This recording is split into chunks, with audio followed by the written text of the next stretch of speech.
नमस्कार दोस्तों, आपका शॉर्ट एंड स्टेनी सक्सेस में स्वागत है।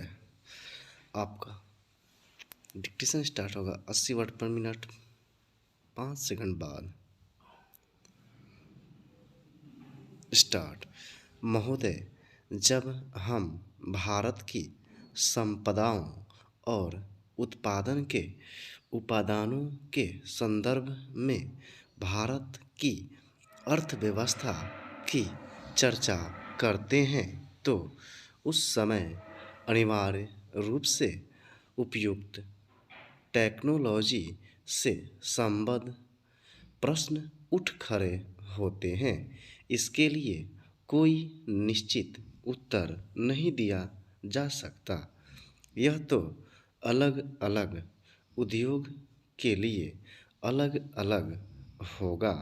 कुछ उद्योग अपरिहार्य रूप से पूंजी प्रधान होंगे। इसका हमारे सुधारों और विदेशी निवेश से कोई संबंध नहीं है।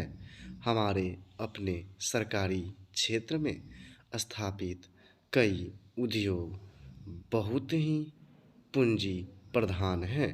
ऐसे भी कई क्षेत्र हैं जहां उत्पादन के श्रम प्रधान तरीकों का उपयोग होता है और वे प्रतियोगिता का सामना भी करते हैं।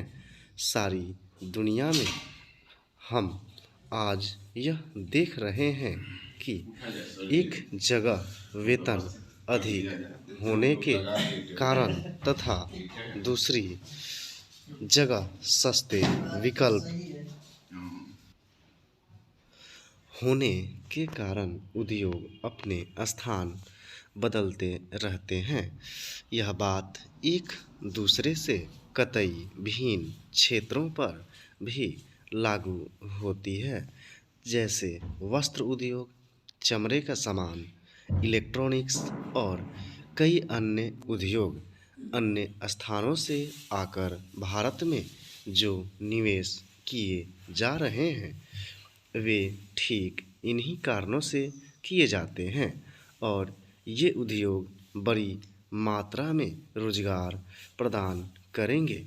यह आर्थिक निर्णय लेने की स्वाभाविक प्रक्रिया का अंग होता है। ऐसा सोचना अनुभवहीनता ही कहा जाएगा कि भारत में पूंजी प्रधान उद्योगों की स्थापना लोग जानबूझकर करें, बिना इस बात पर विचार किए कि दोनों देशों में अपेक्षित मूल्य और हमारे सुस्थापित तुलनात्मक लाभ क्या हैं।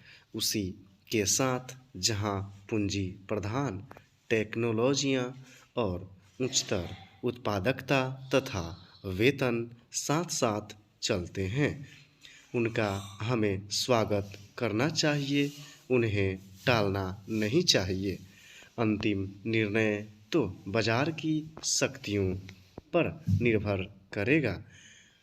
मुझे ऐसा कभी नहीं लगता कि हमारे उद्यमी निर्णय करने में किसी से कम कुशल हैं।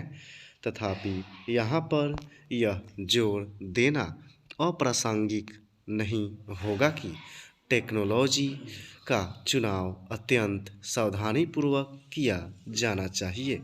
इस संदर्भ में विदेशी टेक्नोलॉजी का आयात करने वालों को देश में उपलब्ध टेक्नोलॉजियों की भी सावधानीपूर्वक जांच करनी चाहिए।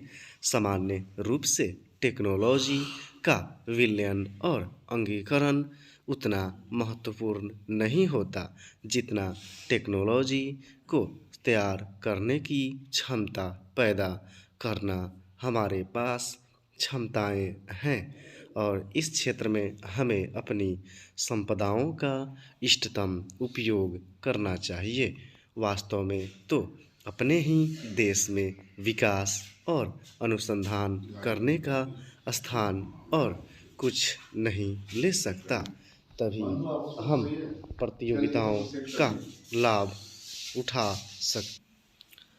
विशेषकर उस स्थिति में जब अन्यत्र टेक्नोलॉजी में विकास बड़ी तेज़ी से हो रहा है और उनके पुराने पढ़ने की दर भी बहुत ही ज़्यादा है।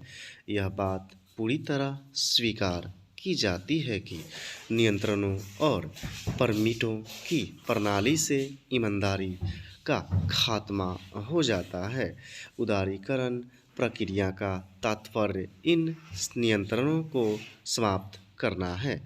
मुझे यह देखकर सचमुच बहुत खेद होता है कि इस संक्रमण काल में जब हम लाइसेंस राज से उदारीकरण की प्रणाली की ओर बढ़ रहे हैं, संरचनात्मक समायोजन हो रहा है।